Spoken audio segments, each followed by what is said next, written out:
Les garçons se fatiguent, se lassent, les jeunes ne cessent de trébucher, mais ceux qui mettent leur espérance dans le Seigneur trouvent des forces nouvelles, nous dit le prophète Isaïe.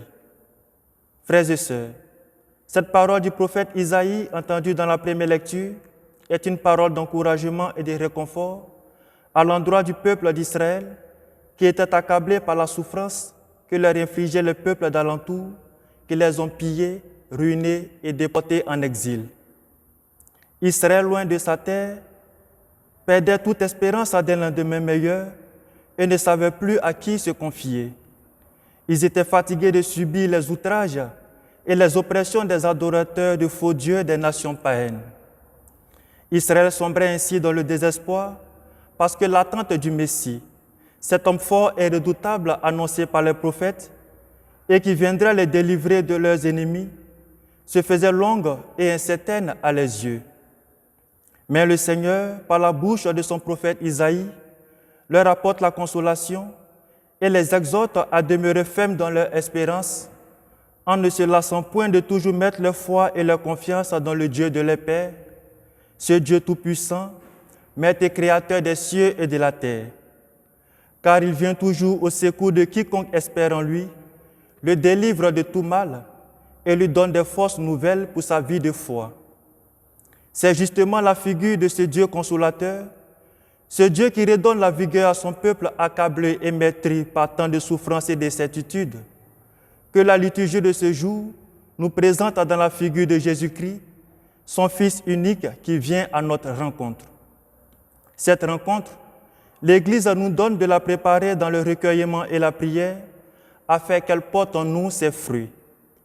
Il s'agit en effet de nous disposer à l'accueillir.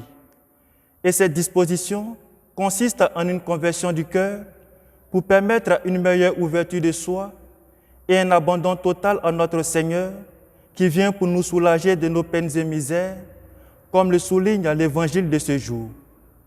Venez à moi, vous tous qui peinez sous le poids du fardeau, et moi, je vous procurerai le repos, nous dit Jésus. Cette invitation à venir à lui est l'expression de la sollicitude de Dieu qui, par compassion pour notre humanité pécheresse, nous fait don de son Fils pour nous libérer de notre fardeau qu'est le péché. Péché qui nous sépare de la communion véritable d'avec Dieu et qui nous empêche de réaliser notre vocation première d'enfant de Dieu, celle de parvenir à la sainteté comme lui, notre Père, est saint.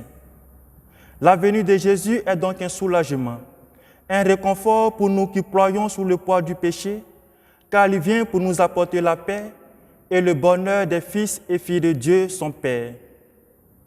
Cette paix est la symbolique du repos qu'il accordera à tous ceux et celles qui mettront leur foi et leur espérance en lui. Il nous exhorte, pour bénéficier véritablement de cette paix, à prendre sur nous son joug, qui est sa parole d'amour et de vérité. Il nous faut en ce sens nous ouvrir à sa parole et nous accrocher fermement à cette vie d'amour, de charité et de solidarité qu'il nous propose et qui résume en substance à ses commandements divins. Tu aimeras ton prochain comme toi-même. La mise en application de ce commandement est bien sûr ce qui nous délivrera de nos fardeaux, que sont en quelque sorte l'orgueil, la méchanceté et l'amour excessif du pouvoir, et qui fera de nous ses disciples. Prendre sur nous le joug du Seigneur, c'est aussi nous ouvrir à son esprit. Esprit qui rendra ferme notre foi et notre espérance devant les vicissitudes de la vie et qui nous aidera à triompher dans notre lutte quotidienne contre le mal. Car le Seigneur est le Tout-Puissant, qui par son esprit donne des forces à l'homme fatigué, augmente la vigueur de ceux et celles qui sont faibles et donne toujours de demeurer dans sa présence. Que Dieu, dans sa grande miséricorde, dispose nos cœurs à accueillir son Fils Jésus qui vient à notre rencontre, afin de bénéficier des grâces et des bienfaits de sa venue. Je veux